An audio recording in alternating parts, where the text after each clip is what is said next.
Assalamualaikum warahmatullahi wabarakatuh. Teman-teman semua, lagi-lagi nih kembali di minggu ini saya bicara tentang ekspedisi penjelajahan Nusantara. Nah, ekspedisi penjelajahan Nusantara itu kan suatu yang sebenarnya mudah dilakukan jika di atas kertas, tapi akan sulit dilakukan jika kita melakukannya benar-benar mengeksekusi di lapangan. Itu yang sulit karena durasinya panjang, karena biayanya besar dan lain sebagainya. Sebelum bicara ke sana mengenai biaya, mengenai teknis-teknisnya, saya akan bicara tentang bagaimana hal ini dilakukan. Nah, impian saya kala itu perfect sekali, sangat perfect. Saya pengen punya tim. Ada tim yang sebagai ekspeditor, ada yang sebagai manajerial. Kita bahas pelan-pelan dari manajerial, karena video kali ini agak panjang, jadi teman-teman siapin kopinya boleh, siapin rokoknya boleh, siapin pisang gorengnya boleh. Bicara tentang tim manajerial, kenapa saya butuh tim manajerial? Karena harus ada orang di belakang layar yang mengurus, mulai dari siapa sih organizing komitenya nih, siapa ketuanya, siapa pemegang keuangannya, siapa yang nyari sponsor, siapa yang bagian editing dokumentasi dan lain sebagainya. Itu saya perlukan, tapi saya sadar diri mencari orang-orang yang ingin mengurus saya, ingin mengurus kami, itu nggak mudah, sangat sulit. Mencari orang yang punya pemikiran yang sama, waktu yang panjang, karena perjalanan di set dengan durasi 2 tahun, itu kan nggak mudah mencari orang yang bisa selama 2 tahun ngerjain untuk memanage kita, itu nggak mudah. Cari sana sini, cari di kalangan teman-teman di organisasi saya, di komunitas saya, dan bahkan teman-teman kampus, teman-teman di circle pertemanan kecil, bahkan teman-teman di sosmed pun saya cari, tapi ternyata banyak yang mundur,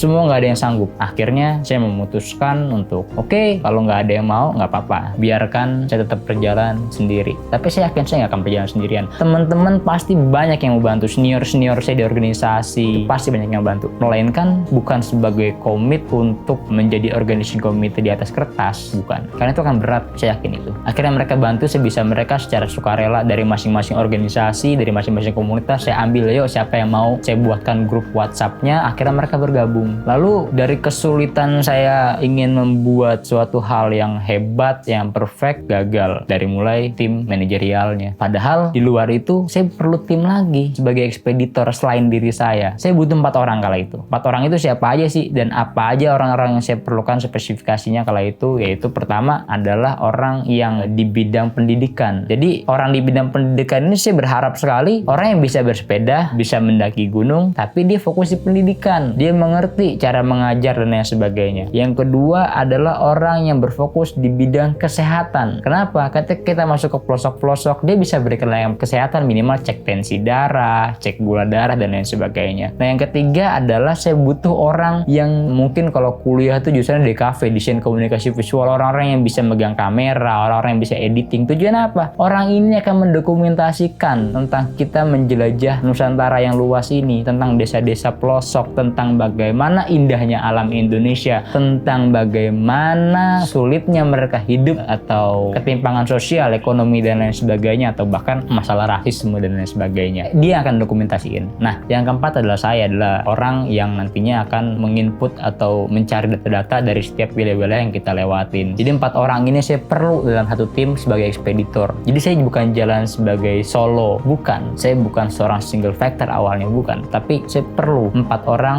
dalam ekspedisi tersebut sebagai ekspeditor. Namun mencari 3 orang lagi ini nggak mudah, sekali lagi nggak mudah. Ada yang mau, tapi maunya full sponsor, harus ada sponsor ya, gitu. Dan saya harus ada uang yang ditinggalkan untuk keluarga saya ya. Oke, mohon maaf, ekspedisi ini tanpa sponsor, jadinya kita sulit untuk dapat orang seperti itu. Lalu ada lagi, oke saya mau gitu, saya mau, tapi ada jaminan ya keselamatan buat saya atau tiket yang memang ketika saya ingin pulang, lagi-lagi saya tidak bisa mengabulkannya. Ketika ada orang yang bisa tanpa embel-embel, harus ada sponsor, harus ada uang budget emergency untuk dia yang saya siapkan dan lain sebagainya, dia bisa cari uangnya sendiri gitu. Tapi dia bilang begini, tapi saya tidak bisa naik sepeda, saya mau ikutnya karena naik gunung, saya suka naik gunung. Ada yang mau ikut, dia mau naik gunungnya tapi nggak bisa naik sepedanya. Ada naik sepedanya bisa, naik gunungnya nggak bisa, naik gunungnya bisa, naik sepedanya nggak bisa, begitu terus sampai pada akhirnya ada yang bisa sepeda dan naik gunung, tapi dia nggak mau misi-misi yang saya lakukan tuh, seperti kayak kita bikin taman baca, mengabdi di pelosok-pelosok Nusantara. Dia nggak mau gitu, dia mau have fun aja, mau senang-senang aja. Akhirnya kembali lagi sulit untuk mencari orang-orang tersebut. Itulah bagaimana ingin saya melakukan ekspedisi penjelajahan Nusantara yang saya set sedemikian rupa, namun Allah berkehendak lain, punya rencana lain mungkin, ajakin, semua orang sudah saya ajak. Sampai pada akhirnya yaudahlah kita buat sebisanya aja. Saya ajak lagi orang. Ada teman saya di